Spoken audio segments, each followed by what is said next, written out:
என்னையே நீ கோமாளியா கிட்ட இல்லடி சொன்ன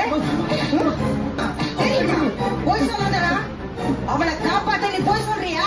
இன்னைக்கு என்ன நடக்குதுன்னா, விஜயா சொல்றாங்க, அந்த பூ கட்டுறவன் முன்னாடி என் மானமே போச்சு, அதுதான் என்னால தாங்கிக்கவே முடியல. அதுக்கு பார்வதி சொல்றாங்க, விஜயா நீ ரோஹிணி நினைச்ச அளவுக்கு மீனாவையும் உன் மருமகளா நினைச்சிருந்தா மீனாவும் உன் மேல அவ்வளவு பாசமா இருந்திருப்பா. விஜயா கேட்டதும் ஏதாவது நான் சொல்லிட போறேன், சும்மா இரு, நான் கூட்டிட்டு வந்த மருமக அப்படின்னு 100 தடவை சொல்லுவல்ல, நல்லா கொண்டு வந்த. பார்வதி சொல்றாங்க, அவ இப்படி பொய் சொல்லுவான்னு எனக்கு எப்படி தெரியும்? அண்ணாமலை விஜயா கால் பண்றாரு, பண்ணிட்டு பேசாமயே இருக்காரு. விஜயா ஹலோ ஹலோன்னு சொல்றாங்க, பாட்டி பேச அண்ணாமலை அப்படின்னு சொல்றாங்க. அண்ணாமலை சொல்றாரு, பார்வதி வீட்டுல தானே இருக்க, விஜயா வந்து என்ன விஷயம்னு சொல்லுங்க அப்படின்னு சொல்றாங்க. அதுக்கு அண்ணாமலை வந்து அம்மா ஊர்ல இருந்து வந்திருக்காங்க. விஜயா உடனே டென்ஷன் ஆகுறாங்க, அவங்க எதுக்கு வந்திருக்காங்க இந்த சமயத்துல?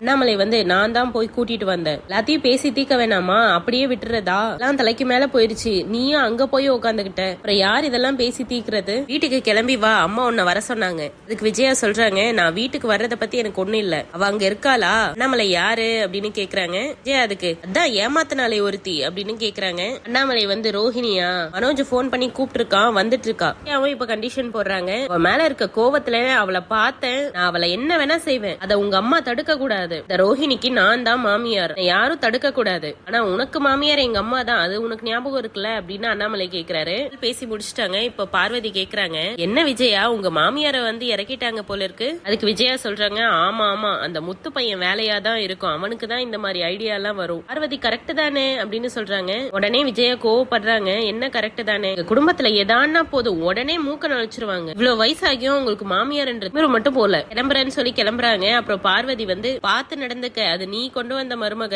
விஜயா அதுக்கு வாய மூடு, முத அவளை காட்டினதே நீதான், உன்னாலதான் அவ என் மருமகளாவே இருக்கா. பார்வதி அதுக்கு நீ அங்க போய் பேச வேண்டியது நிறைய இருக்கு, இங்கே எனர்ஜி வேஸ்ட் பண்ணிடாத, கிளம்பு அப்படின்னு சொல்றாங்க. வந்து என்ன வரேன்னு சொன்னாலா அப்படின்னு கேக்குறாங்க. ஆமான்னு சொல்றாரு. எல்லாரும் போனதும் ஸ்ருதி ரவி கிட்ட சொல்றாங்க, 2 பேரும் வராம விட்டுருவாங்களோன்னு பயந்தேன், வராம இருந்திருந்தா சீன் இன்ட்ரெஸ்டிங் இல்லாம போயிருக்கும். ரவி வந்து நீ நல்லா என்ஜாய் பண்ணிட்டு இருக்க அப்படின்னு கேக்குறாரு.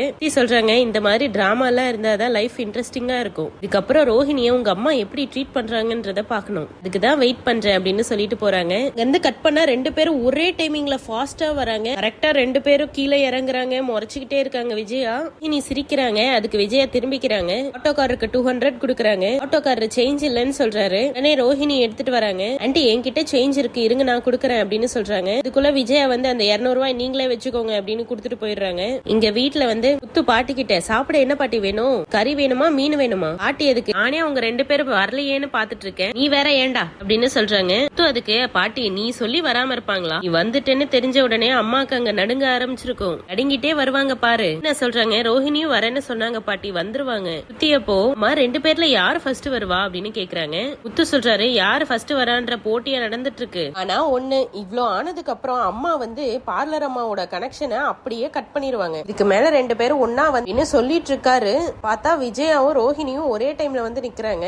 முத்து எல்லாரும் பார்த்து ஷாக் ஆகுறாங்க. ஸ்ருதி வந்து 2 பேரும் ஒன்னாதான் வராங்க.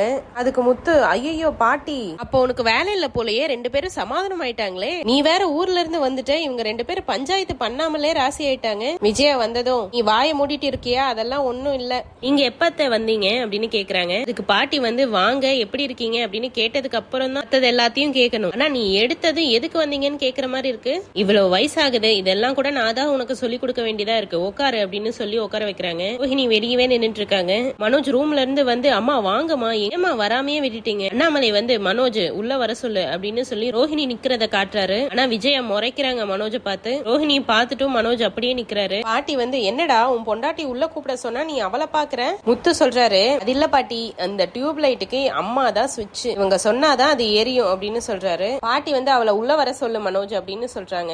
மனோஜ், இதுதான் பாட்டி கூப்பிடுறாங்கல்ல, உள்ள வா அப்படின்னு சொல்றாரு. அதுக்கு முத்து வந்து, பாத்தீங்களா பாட்டி, இப்ப கூட அவன் கூப்பிடுற மாதிரி கூப்பிடல. இப்ப மனோஜ் வந்து, கொஞ்சம் சும்மா இரேண்டா அப்படின்னு சொல்றாரு. அண்ணாமலை தான், ரோஹிணி உள்ள வாமா அப்படின்னு சொன்னதுக்கு அப்புறம் தான் ரோஹிணி உள்ள வராங்க. அந்த மனோஜ் பக்கத்துல நிக்க கூடாதுன்னு விஜயா உடனே கண்ணை காட்டி மனோஜ உட்கார சொல்றாங்க. மனோஜ் டக்குன்னு உட்காந்துடுறாரு. பேசுறாங்க, விஜயா உனக்கு 25வது பிறந்த நாள் விழா எடுத்துடலாமா, இன்னும் ஏன் சின்ன பொண்ணு மாதிரியே நடந்துக்கிற? 1000 பிரச்சனை இருக்கட்டும், நீ எதுக்கு வீட்டை விட்டு வெளியே போன? விஜயா சொல்றாங்க, பின்ன இங்க நடக்கிற விஷயத்தெல்லாம் என்னால எப்படி ஏத்துக்க முடியும்? பாட்டி சொல்றாங்க, என்ன வேணா நடந்திருக்கட்டும், பெரிய மனுஷியா நீ இங்க நின்னு எல்லாத்தையும் தீர்த்திருக்க வேண்டாமா? ஆனா அதை விட்டுட்டு நீ பாட்டு கிளம்பி போயிட்ட. விஜயா சொல்றாங்க, நான் இந்த வீட்டுல இருந்திருந்தேன்னா கொலகாரியா மாறி இருப்பேன். இப்படி எதுவும் ஆயிடக்கூடாதுன்னா நான் வெளியே போனேன். அண்ணாமலை கேக்குறாரு, விஜயா என்னது இது, அம்மா முன்னாடி இப்படி பேசுற? விஜயா அதுக்கு, பின்ன இவ செஞ்ச காரியத்துக்கு இவளை மடியில தூக்கி வச்சு கொஞ்சணுமா? பாட்டி உடனே, என்னடி என் புள்ள கிட்ட கத்திட்டு இருக்க? செய்யறதுக்கெல்லாம் அவன் அமைதியா இருக்கான்ல, அதுதான் உனக்கு தைரியம் வந்துருச்சு. எதுவும் ஆகாம குடும்பம் உடையாம இருக்கணும்னு தான் நான் அங்க இருந்து கிளம்பி இங்க வந்தேன். ஜெயா கேக்குறாங்க, என்னத்தை என் மேல தப்பி இருக்க மாதிரியே பேசிட்டு இருக்கீங்க? இவ எவ்வளவு பெரிய பொய்ய சொல்லி ஏமாத்தி இருக்கா? பாட்டி சொல்றாங்க, ரோஹிணி சொன்னது தப்புதான், நான் இல்லன்னு சொல்லல, நான் எதுக்கு இப்படி செஞ்சான்ற காரணத்தை நீ கேட்டு இருந்திருக்கணும். ஜெயா அதுக்கு சொல்றாங்க, ஏமாத்தினவ கிட்ட போய் காரணத்தை கேட்டுட்டு இருக்க முடியுமா? ஜெயா இப்போ, ஏ மீனா, அடுப்ப பத்த வச்சு கரண்டிய சூடு பண்ணு இன்னும் சொன்னது ரோஹிணி ஷாக் ஆகுறாங்க. நீ சொன்ன வாய்க்கெல்லாம் அப்படியே இழுத்து விடணும், அப்பதான் என் மனசு ஆறும். இப்போ ஸ்ருதி சொல்றாங்க, ஆன்ட்டி அதெல்லாம் டொமஸ்டிக் வயலன்ஸ், போலீஸ் புடிச்சிட்டு போய் உங்களை ஜெயில போட்டுருவாங்க, ஏமா நீ கொஞ்சம் சும்மா இருமா அப்படின்னு விஜயா சொல்றாங்க. அதுக்கு ரவி வந்து, அம்மா அவ கரெக்டா தான் சொல்றா. அப்போ விஜயா, என்னடா நீ அவளுக்கு சப்போர்ட்டா? ஸ்ருதி சொல்றாங்க, அட்லீஸ்ட் அவன் எனக்கு சப்போர்ட்டாவது பண்றான், மத்தவங்கள மாதிரி இல்ல அப்படின்னு மனோஜ குத்தி காட்டுறாங்க. விஜயா சொல்றாங்க, வந்தவளுக்கு எல்லாரையும் பேச விட்டு வேடிக்கை பாக்குறானுங்க. விஜயா கேக்குறாங்க, முதல்ல இவ பொய் சொன்னதுக்கு என்ன தண்டனை இவளுக்கு கொடுக்க போறீங்க? முதல்ல சொல்லுங்க. மீனா கேக்குறாங்க, அத்தை என்ன ஏதுன்னு விசாரிக்காமலே தண்டனை கொடுக்க முடியுமா? மீனா கரெக்டா தான் சொல்றா அப்படின்னு சொல்றாரு. ஏன் வந்து, டே விசாரிக்க வேண்டியது என்னடா இருக்கு? எவ்வளவு பொய் சொல்லி இருக்கா? ஒரு கறிக்கடைக்காரன மாமான்னு சொல்லி நடிக்க வேற வர வச்சிருக்கா. நீங்க தானே அந்த ஆளை கூட்டிட்டு வந்தீங்க, என்ன அவ முட்டாளாக்கி இருக்கா, இவளை சும்மாவே விடக்கூடாது. டேய் மனோஜ், நீ சும்மா இருந்ததுனால தாண்டா அவளுக்கு கொழுப்பேறி போச்சு, அவளை அப்படியே 4 சாத்து சாத்துடா அப்படின்னு சொல்றாங்க.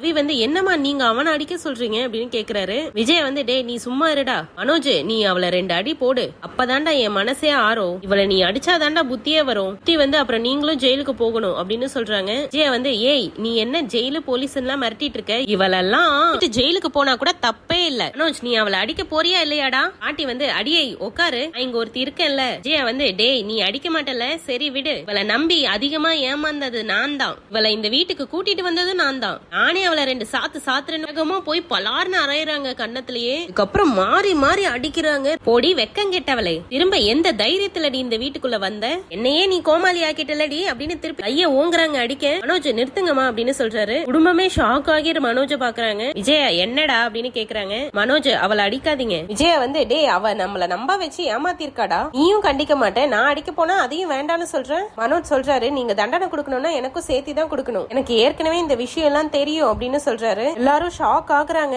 என்னடா சொல்ற அப்படின்னு பலார்னு அடிக்கிறாங்க. மனோஜையும், பொய் சொல்லாதடா, அவளை காப்பாத்த நீ பொய் சொல்றியா? இல்லம்மா நான் உண்மைதான் சொல்றேன், எனக்கு தெரியும் அப்படின்னு மனோஜ் சொல்றாரு. ரோஹிணி காட்டுறாங்க. கடைசியா மனோஜ் சப்போர்ட் பண்றான்னு சொல்லி அழுகுறாங்க. இப்ப அண்ணாமலை வந்து கேக்குறாரு, இன்னைக்கு நான் கேட்டப்போ இல்லன்னு சொன்னியேடா அப்படின்னு கேக்குறாரு. முத்து வந்து, என்னடா புது கதை சொல்லிட்டு இருக்கேன் பா, எனக்கு டவுட்டா இருக்குப்பா, எந்த விஷயம் தெரிஞ்சாலும் அம்மா கிட்ட தான்ப்பா முதல்ல வந்து சொல்லுவான், இவ்வளவு பெரிய விஷயத்தெல்லாம் அம்மா கிட்ட சொல்லாம இருந்திருக்க மாட்டான், அம்மாக்கு தெரிஞ்சா கோவப்படுவாங்கன்னு தான் நான் அம்மா கிட்ட சொல்லல. அதோட இன்னைக்கு எபிசோட் நிறுத்துறாங்க. நாளையில காட்டுறாங்க. அண்ணாமலை கேக்குறாரு, நாங்க தெரிஞ்சுக்க வேண்டியது வேற ஏதாவது இருக்கா அப்படின்னு கேக்குறாரு. ரோஹிணி ஒண்ணுமே பேசாம நிக்கிறாங்க. இந்த மாதிரி எக்ஸ்க்ளூசிவ் அப்டேட்ஸ் உங்களுக்கு தெரிஞ்சுக்கணும்னா எங்க சேனலை சப்ஸ்கிரைப் பண்ணுங்க. தேங்க்யூ.